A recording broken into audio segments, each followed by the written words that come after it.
ফুটবলের মঞ্চে আবারও ফ্রান্স, তারকায় ঠাসা স্কোয়াড, দুর্দান্ত ফর্ম আর নেতৃত্বে কিলিয়ান এমবাপ্পে। সবকিছু ঠিক থাকলেও সামনে দাঁড়িয়ে আছে এমন দুই ভয়ঙ্কর অভিশাপ যা অতীতে ভেঙে দিতে পারেনি কোনো দল। ইতিহাস বলছে নাম্বার 1 দল কিংবা ব্যালন ডিওর জয়ী নিয়ে বিশ্বকাপ জেতা প্রায় অসম্ভব। তাহলে কি এবারও থেমে যাবে ফ্রান্সের স্বপ্ন, নাকি ইতিহাস ভেঙে নতুন গল্প লিখবে এমবাপ্পেরা? চলুন জেনে নেই বিস্তারিত। বিশ্ব ফুটবলের অন্যতম শক্তিশালী দল ফ্রান্স।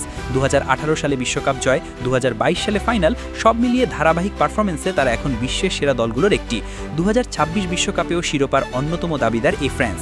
আর এই দলের নেতৃত্বে আছেন সময়ের সেরা ফুটবলারদের একজন কিলিয়ান এমবাপ্পে। তবে সবকিছু ঠিক থাকলেও ফ্রান্সের সামনে দাঁড়িয়ে আছে দুটি রহস্যময় অভিশাপ যা তাদের শিরোপা জয়ের পথে বড় বাধা হয়ে উঠতে পারে। প্রথম অভিশাপটি হলো ফিফা র্যাঙ্কিং।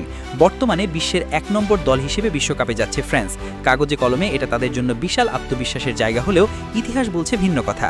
ফিফা র্যাঙ্কিং চালু হওয়ার পর এখন পর্যন্ত এমন কোনো দল নেই যারা বিশ্বকাপে অংশ নেওয়ার সময় 1 নম্বরে ছিল এবং শেষ পর্যন্ত শিরোপা জিতেছে। অর্থাৎ বিশ্বের সেরা দল হয়েও বিশ্বকাপ জেতা যেন এক কঠিন চ্যালেঞ্জ হয়ে দাঁড়ায়। দ্বিতীয় অভিশাপটি আরও চমকপ্রদ, ব্যালন ডিওর। বর্তমানে ফ্রান্স দলে আছেন ব্যালন ডিওর জয়ী উসমান ডেম্বেলে। কিন্তু গত 70 বছরেরও বেশি সময় ধরে দেখা গেছে যে দলে ব্যালন ডিওর জয়ী ফুটবলার ছিলেন সেই দল ওই সময় বিশ্বকাপ জিততে পারেনি। এই তালিকায় রয়েছেন ফুটবল ইতিহাসের দুই কিংবদন্তি লিওনেল মেসি এবং ক্রিস্টিয়ানো রোনালদো। তারা বছরের পর বছর এই পুরস্কার জিতেছেন, কিন্তু সেই সময় নিজেদের দেশকে বিশ্বকাপ জেতাতে পারেননি। তবে 2022 বিশ্বকাপে একটি ব্যতিক্রমী ঘটনা দেখা যায়। সেই সময় ব্যালন ডিওর জয়ী কারিম বেনজেমা ইনজুরির কারণে খেলতে পারেননি, আর ঠিক তখনই আর্জেন্টিনা বিশ্বকাপ জিতে নেয়। অনেকেই মনে করেন এই ঘটনাও যেন সেই অভিশাপেরই আরেকটি উদাহরণ। এখন প্রশ্ন হচ্ছে, এই দুই অভিশাপ কি ফ্রান্সকে থামাতে পারবে? কারণ দল হিসেবে ফ্রান্স এখন অত্যন্ত শক্তিশালী। ডিফেন্স থেকে আক্রমণ সব বিভাগেই রয়েছে ভারসাম্য। তাদের খেলায় গতি, কৌশল এবং অভিজ্ঞতার এক অনন্য সমন্বয় দেখা যায়।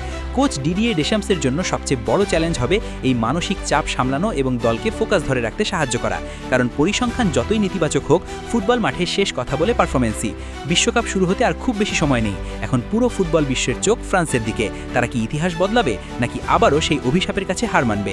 সবকিছু মিলিয়ে একটাই প্রশ্ন, এইবার কি ফ্রান্স নতুন ইতিহাস গড়বে, নাকি ইতিহাসই তাদের থামিয়ে দেবে?